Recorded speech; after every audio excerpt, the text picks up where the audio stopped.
এগৰাকী সফল উদ্যমিতা হ'বলৈ হ'লে বহুকেইটা দিশত গুৰুত্ব প্ৰদান কৰিব লাগে। সেইকেইটা হৈছে জ্ঞান। আমি যিকোনো কাম কৰিবলৈ গ'লে আমাৰ সেই কামটোৰ ওপৰত জ্ঞান থাকিব লাগিব, হয়নে বাৰু? বুজি পাইছেনে? ঠিক আছে। আৰু ২ নম্বৰটো হৈছে আত্মবিশ্বাস। আমাৰ জানো আত্মবিশ্বাস নাথাকিলে আমি কিবা কৰিব পাৰোঁ?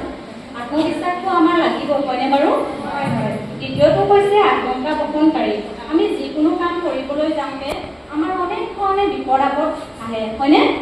সেই বিপদ আপদখিনি আমি কেনেকৈ সন্মুখীন হৈ আগবাঢ়ি যাম, আমাৰ জীৱনৰ লক্ষ্য হিচাপে থাকিব লাগে, হয়নে বাৰু?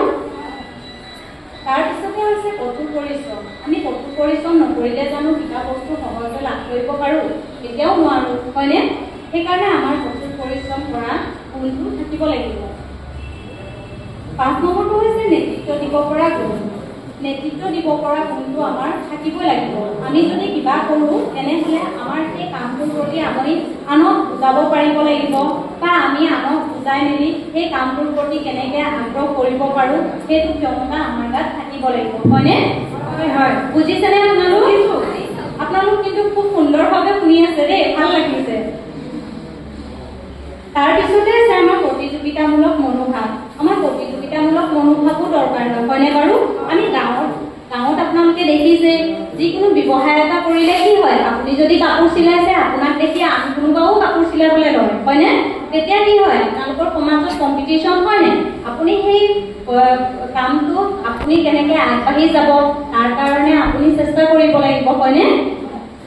এইখিনিয়ে আছিলে আজিৰ সফল উদ্যমিতাৰ মূল মন্ত্ৰ। আপোনালোকে ভালকে বুজি পাইছেনে বাৰু? পাইছোঁ। ঠিক আছে, কিবা যদি সুধিবলগীয়া থাকে আপোনালোকে সুধিব পাৰে। এতিয়া আপোনালোকে কওকচোন, আপোনালোকে কোনে কি ইনকাম কৰি আছে? মই পিছে ঘৰৰ ওচৰ চুবুৰীয়াৰ দুই এটা কাপোৰ কানি চিলাই 2 টকা পইচা ইনকাম কৰি থাকোঁ।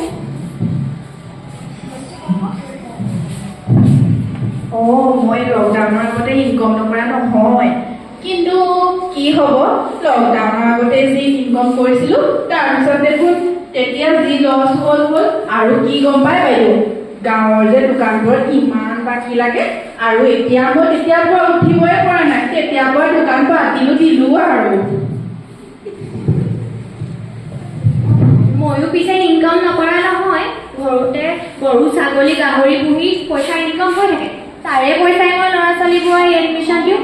পিছে এই 3 দিন প্ৰশিক্ষণ লৈনো কি হ'ব, কত প্ৰতিষ্ঠান আহি থাকে গৈ থাকে, আমাৰ গোটেই গাঁৱৰ গোটৰ মহিলাবোৰক বেঙেনা দি পিনি গুচি যায়, হয়নে? ক'ত হয় অন্য প্ৰতিষ্ঠানৰ নিচিনাকে আপোনালোকক আমি এদিন আহি মিছা প্ৰতিশ্ৰুতি দি গুচি নাযাওঁ। আপোনালোকে এটা ব্যৱসায় আৰম্ভ কৰাৰ ধৰি লৈ বজাৰলৈ উলিয়াই নিয়ালৈকে আমি আপোনালোকৰ লগতে থাকিম। যিখিনি আমাৰ সহায় সহযোগিতা দিয়া হয় আমি আপোনালোকক প্ৰদান কৰি থাকিম।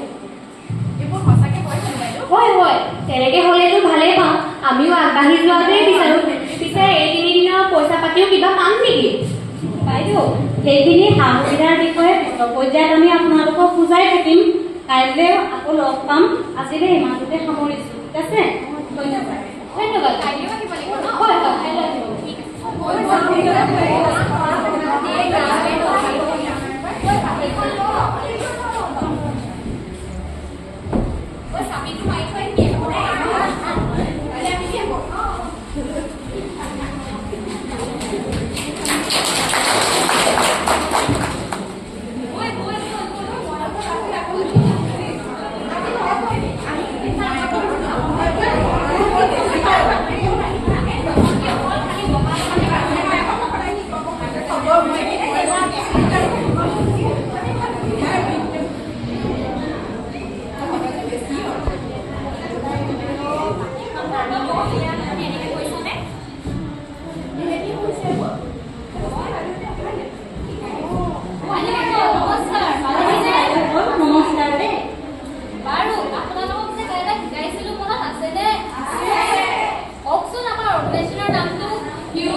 আপোনালোকে মনত ৰাখিছে দেই, ভাল লাগিছে দিয়ক।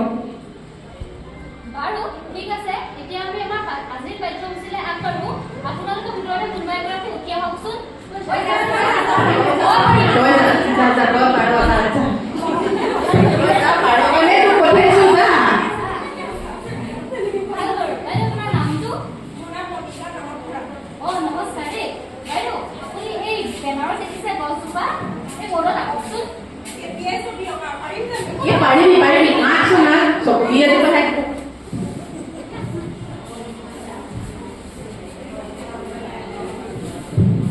ইমান ধুনীয়া আঁকিছ গছজোপা, ল'ৰা ছোৱালী প্ৰজেক্টবোৰ এজনীহে বনাই থাকে ঘৰতে, মই সেইকাৰণে পাৰিছে আকৌ।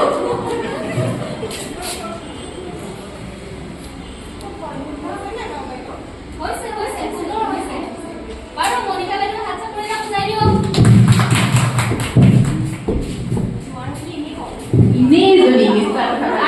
আপুনি যে গছজোপা বৰ্ডত আঁকিছে, কিয় নাই পোৱা দেই। এই গছজোপা আপোনালোকৰ এটা ব্যৱসায়ৰ লগত তুলনা কৰা হৈছে। কি গছজোপা কেনেকৈ ব্যৱসায় কৰিব? এজোপা গছ সৰুৰ পৰা যেনেকৈ প্ৰতিপালন কৰি ডাঙৰ গছ হোৱালৈকে প্ৰতিপালন কৰি থাকে ন, ঘৰত এজোপা গছ লগাবলৈ আপোনালোকে কিমান যত্ন লয়। তেওঁ গছজোপা লগোৱাৰ পৰা পানীৰ পৰা সাৰ ধৰিলক আপোনালোকে বহুতখিনি যত্ন লয়। ঠিক তেনেদৰে যদি আপোনালোকে এটা ব্যৱসায় কৰিব বিচাৰে, আপোনালোকৰ ব্যৱসায়টো তেনেকৈ আপোনালোকে যত্ন কৰিব লাগিব। তেতিয়াহে এটা সৰু ব্যৱসায়ৰ পৰা ডাঙৰ ব্যৱসায়লৈ পৰিণত হ'ব। সেয়ে আছিল আপোনালোকৰ বৃক্ষ। বুজি পাইছেনে? বুজিছো অলপ। প্ৰশিক্ষণৰ ভিতৰত কিছুমান ফ্ৰী আৰু কিছুমান পইচাতি লোৱা প্ৰশিক্ষণো আছে। সেই আপোনালোকৰ ওপৰত কথা, আপোনালোকে কোনটো ল'বলৈ সুবিধা হয়। আৰু প্ৰশিক্ষণ আমাৰ হেণ্ডলুমৰ কথা ধৰি আপোনালোকৰ আচাৰ, পাপৰ, জাম জেলি কৰা ধৰি বিভিন্ন ধৰণৰ প্ৰশিক্ষণ আছে। আপোনালোকে আমাক জনাব যে আপোনালোকে কোনটো প্ৰশিক্ষণ ল'ব বিচাৰে।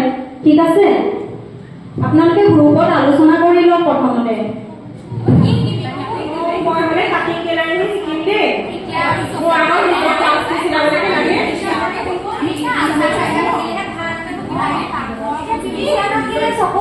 বাইদেউ শুনকচোন, আপোনালোকে আগতে আলোচনা কৰি গ্ৰুপ এটা বনাই ল'ব। তাৰ পাছত আমি আকৌ কাইলৈ আহিমেই নহয়, তেতিয়া আমাক জনাই দিব। ঠিক আছে?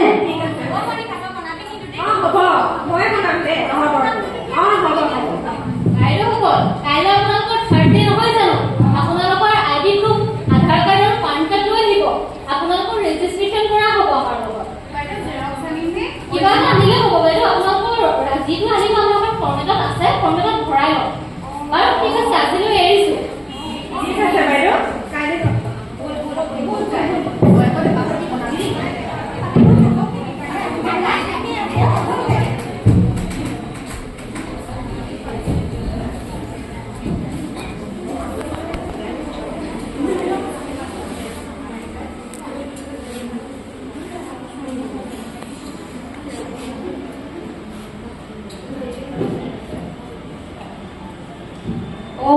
আজি বাইদেউহঁত আহি পোৱাহিয়ে নাই।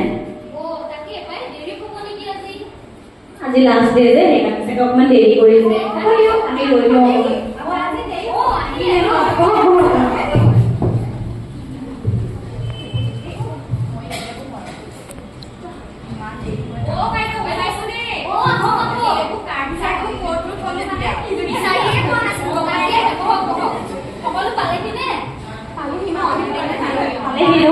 ঠিক আছে, সকলোকে প্ৰশিক্ষণৰ দ্বিতীয় দিনটোলৈ আমি স্বাগতম জনাইছো।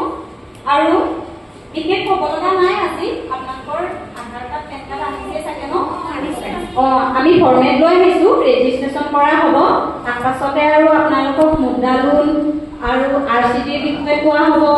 তাৰপৰা আপোনালোকে শিপিনী কাৰ্ড কেনেকৈ বনাব পাৰিব সেইখিনিৰ বিষয়ে অলপ কোৱা হ'ব। আৰু আপোনালোকে যাব পাৰিব। ঠিক আছে?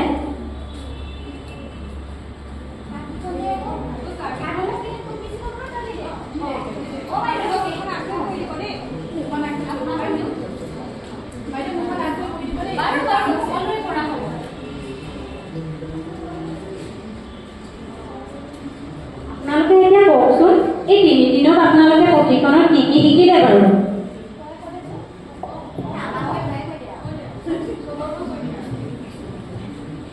এই 3 দিনত এই হিউমেন অৰ্গেনাইজেশ্যনটোৰ বিষয়ে জানিলো। আগতে যে অৰ্গেনাইজেশ্যন কিবা NGO আহে, সেইবোৰে আকৌ ঠগি গুচি যায়। সেইকাৰণে আমাৰ গাঁৱৰ মানুহবোৰে আকৌ পটককৈ বিশ্বাসেই নকৰে যে। আৰু এতিয়া আমি তাৰ উপৰি এই যে মুদ্ৰা লোন, PMVCD এইবোৰ পাব পাৰি, সেইবোৰ কথাও জানিলো।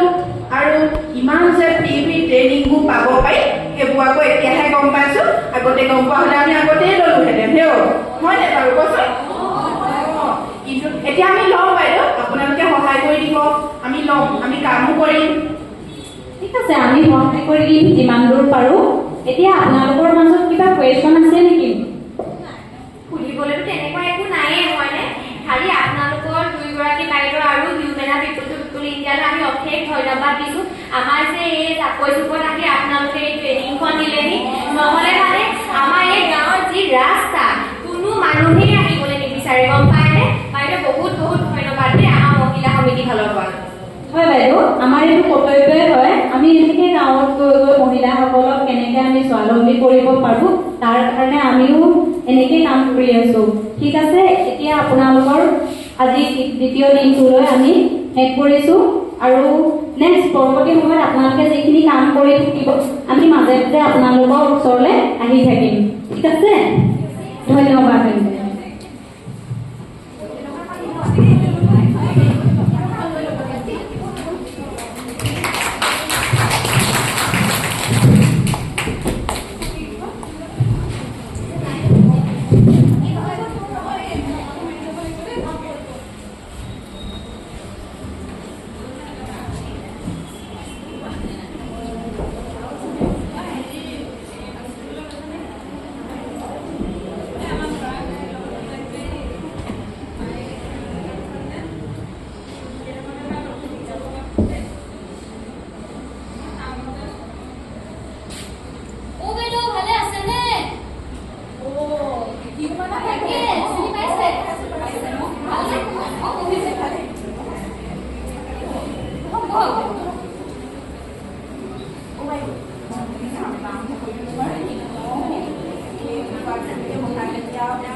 গাড়ীখন ফুৰাইছে ন আপুনি? ফুৰাই আছো, এইখন সদায়ে ফুৰাই যাওঁ। আৰু আপোনাক যদি আমাৰ ফালৰ পৰা কিবা সহায় লাগে, কিবা লোনৰ বিষয়ে জানিবলগীয়া থাকে তেতিয়া আপুনি আমাক জনাই থাকিব। মোৰ বাৰু লোন এটা দৰকাৰ নোহোৱা নহয়। লোন এটা আপোনালোকে যে কৈছিলে তেতিয়া PMEGP নে কি মুদ্ৰা লোন কিবা এটা দিলেই হ'ব, খালি দিয়াই দিবচোন বাইদেউ, মোক লোনটো বহুত প্ৰয়োজন হৈছে। ঠিক আছে, আপুনি আগতে আপোনাৰ চিভিলটো চেক কৰাই ল'ব, তাৰপাছত আমি আছোৱেই নহয়, আপোনাক সহায় কৰাই দিম। ঠিক আছে? ৰ'ব, মই তামোল এখন আনো। এজনী কৈছিলো পাই, ইমান দেৰি কৰি থাকে। আকৌ এবাৰ মাক লগাই দিবচোন। পালেহি বাইদেউ।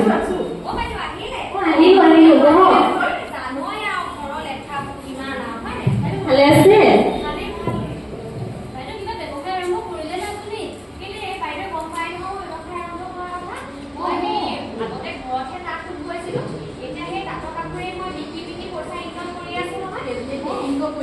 আৰু তাতে মাৰ্কেটিঙে চববিলাক জানো আঁকি থাকে, তেখেতে দুজনমান বাহিৰত পঠিয়াইছিলে।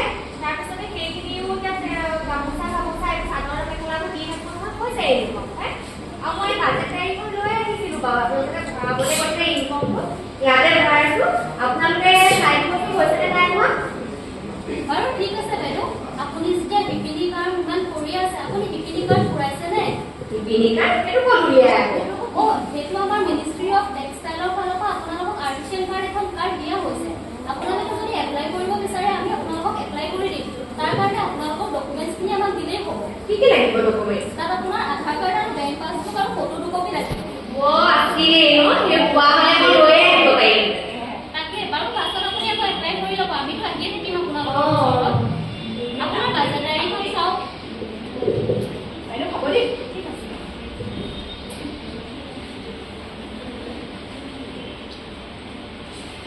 আপোনাৰ ইনকামৰ বিষয়ে কওকচোন বাইদেউ, কেনেকৈ কি হয়?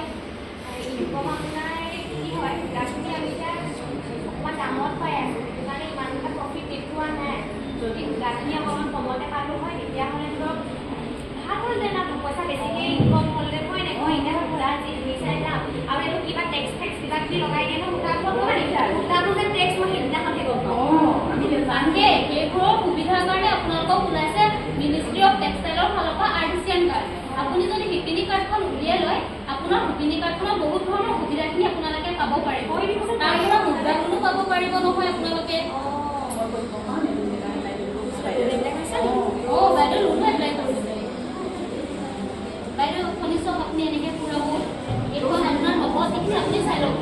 বাকী ক্ৰয় যেনেকৈ যায় ঠিক তেনেদৰে যাব। এয়াই লিখা প্ৰকল্পৰ এটি চমু আভাস। আমি মাত্ৰ আপোনালোকৰ সন্মুখত নাটকীয় আকাৰে কণ্ঠস্থ কৰিবলৈ চেষ্টাহে কৰিলোঁ। নাটকখিনি উপস্থাপন কৰোঁতে অনেকখিনি ভুল হ'ব পাৰে, তাৰ বাবে আপোনালোকৰ ওচৰত ক্ষমা